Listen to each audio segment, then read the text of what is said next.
Eyo, Selamat datang di selamat datang di konten kita, konten trash talk. tadi trash talk orang masalah berpikir anjir. Nek kesalahan berpikir kan konten panjang-panjang anjing. Berarti ini konten trash talk, konten terbaru kita ya. Iya, konten segmen baru kita bahas yang singkat-singkat. Ini mengikuti request Zohri. Oke. Hari ini kita akan membahas bagaimana asal musul dari suatu kebudayaan. Kenapa dari negara ini dan negara itu berbeda? Kita mulai dari bahasa dulu. Kenapa bahasa Cina gitu berbentuk seperti garis-garis? Karena itu adalah simbolis. Karena Cina, Jepang sama Korea itu beda-beda ya. Padahal garis-garisnya hampir-hampir mirip ya. Yang paling tua itu dari Cina.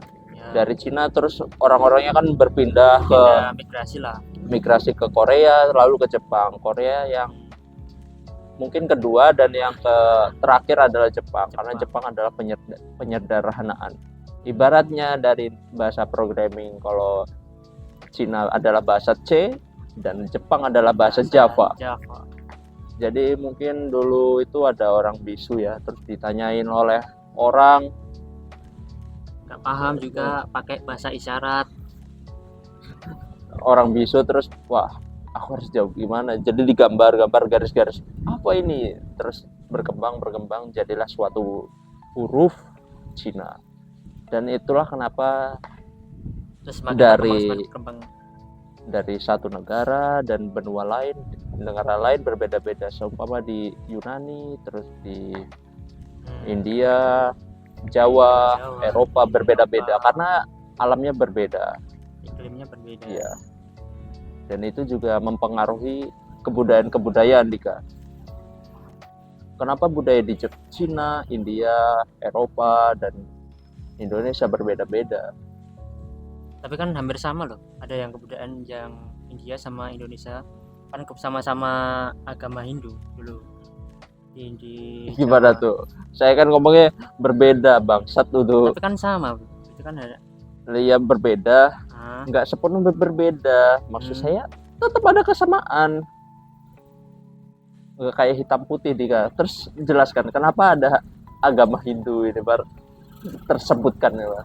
Ya mungkin dari India itu bermigrasi ke Indonesia sih. Menyebarkan agama Hindu kan bisa saja. Jadi kan kebanyakan kaum Jawa, Bali itu kan dulunya beragama Hindu, beragama Buddha kan dari Cina juga. Dari Cina itu bermigrasi ke Jawa. Jadi ya nenek moyang kita kan dulu menganut agama Hindu sebenarnya.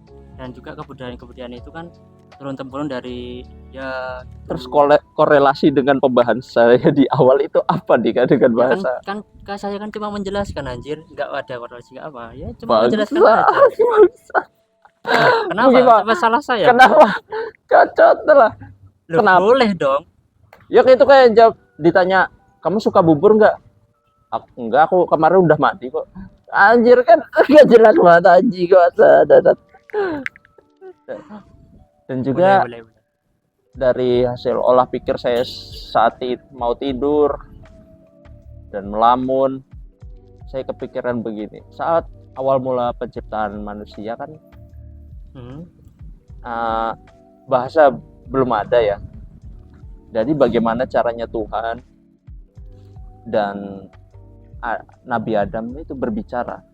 Bagaimana Dik menurutmu? Kan jelas ya kalau Tuhan itu tidak berbentuk seperti manusia dan tidak menyerupai ciptaan-ciptaannya. Dan bagaimana kalau ini menurutku di suatu perbincangan gitu? Kalau menurutku ya cuma mungkin Nabi Adam turun sudah memiliki bahasa sih. Ya nggak tahu juga bahasa apa, mungkin bahasa Arab kali. Tiba-tiba muncul gitu. Ya nggak tahu, itu kan cuma ya hanya Allah yang tahu ya. Kita kan juga nggak tahu sih sebenarnya pakai bahasa apa. Ya kalau pikiranku ya cuma bahasa Arab sih, mungkin loh bahasa Arab kuno. Bahasa Arab kan tercipta di bumi Dika. Ya kan gini bro, Nabi Adam kan menciptakan apa ya? Kan Nabi Adam kan dulu juga masuknya Islam bro.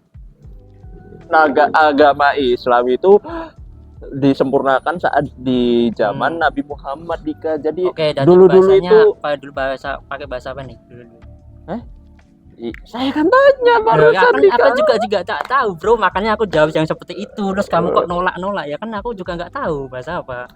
Misalkan lo dari lu pikiranmu bahasa apa misalkan, kan gue kan cuma sepengetahuan gue bro, gue juga nggak tahu sini. Ya makanya saya kan mempertanyakan bagaimana Ya. Tuhan memerintahkan Nabi Adam ya. Jangan memakan buah kuldi. Nabi Ya Adam. kan nggak tahu bahasanya bro, kayaknya bro, what the fuck. Bangsat. Makanya saya kan bertanya, memajak diskusi. Ya, itu Bagaimana? tadi gue jawab tadi. Karena aku nggak tahu, jadi gue jawab asal-asal aja. Gue bahasa untung kera diantemi wong ya.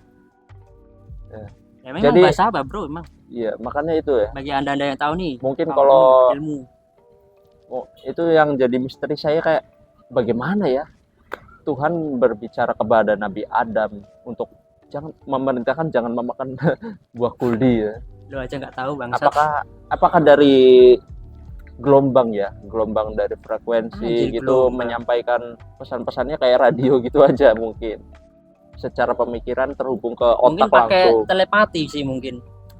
Saya kan baru bisa ngomong begitu. Cocot.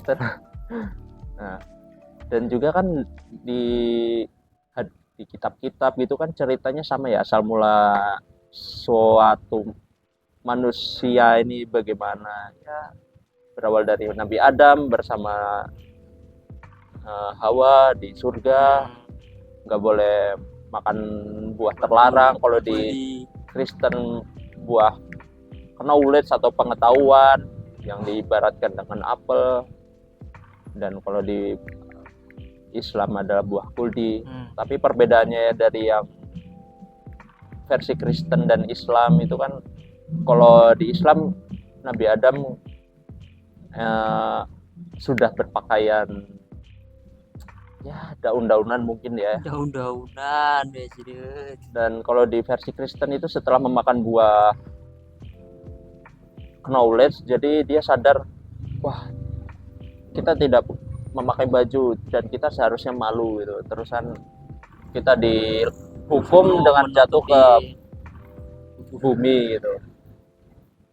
Dan selanjutnya berkembang kita beranak pinak menjadi beberapa kaum gitu. Ya enggak? Gimana tanggapan apa lagi nih? Wong kentir kancane ngomong ra dirungokno. kulino wes mo di pose anjir apa jir di pose gue ngelamun no cocot lah.